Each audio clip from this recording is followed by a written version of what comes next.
Olha, essa aqui é talvez uma das imagens mais famosas e, vamos combinar, mais absurdas de toda a literatura. Um cavaleiro, já de certa idade, atacando um moinho de vento. E aí fica a pergunta, né? Uma pergunta que, na verdade, desafia leitores há mais de 400 anos. O que a gente vê nessa figura?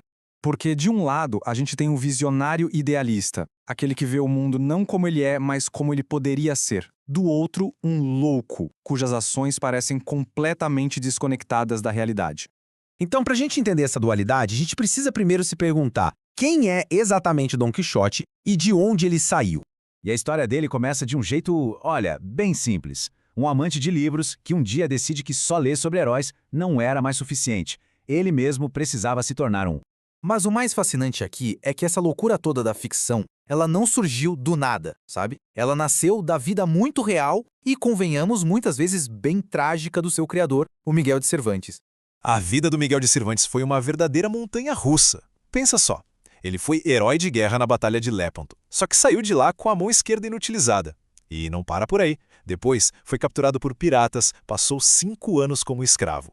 Mais tarde, quando conseguiu a liberdade, foi trabalhar como coletor de impostos e acabou até sendo preso.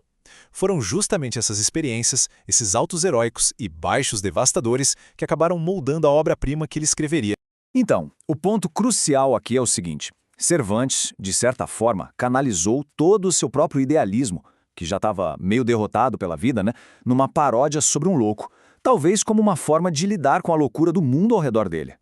E aí que a gente entra nas famosas aventuras do nosso cavaleiro e seu escudeiro. O que move a história é justamente essa dinâmica hilária entre o cavaleiro delirante, o Dom Quixote, e seu companheiro Sancho Panza, que é super pragmático com os pés bem no chão. E esse padrão cômico se repete em um monte de aventuras bizarras. Onde tem moinhos de vento, Quixote enxerga gigantes ameaçadores. Onde tem rebanhos de ovelhas, ele vê exércitos prontos para a batalha, sempre deixando o pobre do Sancho perplexo.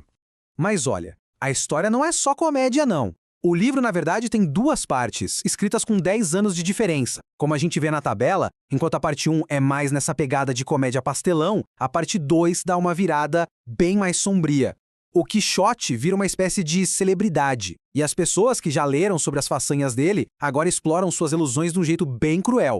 E olha, nenhum símbolo captura melhor a essência do livro do que aquela imagem icônica, o moinho de vento.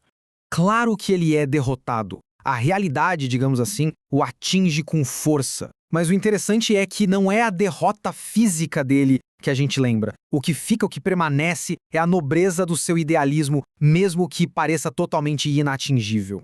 É tão forte que o nome dele, Quixote, virou adjetivo, quixotesco. Entrou no nosso vocabulário para descrever exatamente esse tipo de luta nobre contra probabilidades que parecem impossíveis.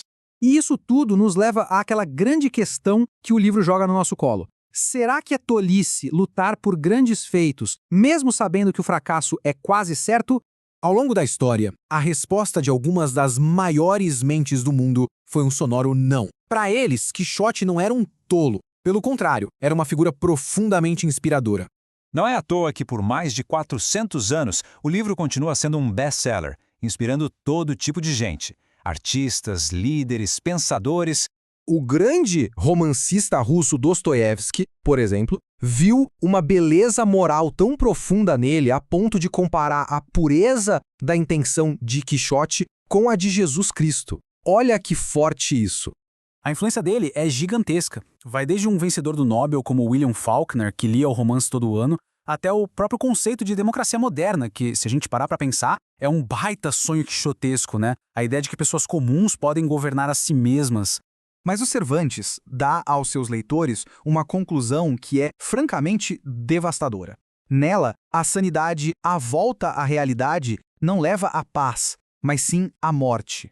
Então, com um final tão trágico desses, qual é o verdadeiro legado dele? Seria só uma história para alertar sobre os perigos da ilusão, como talvez o próprio Cervantes quisesse? Ou será que é algo muito mais poderoso, como muitos, tipo o ex-governador de Nova York, Mário Cuomo, encontraram no livro? No fim das contas, a lição que fica não é sobre a loucura de um cavaleiro, mas sobre a necessidade universal do sonho. É sobre ter a coragem de buscar um mundo melhor, mesmo contra todas as probabilidades. Depois de 4 séculos, o Cavaleiro da Triste Figura continua aqui, nos inspirando a não só ver o mundo como ele é, mas a sonhar com o mundo como ele deveria ser.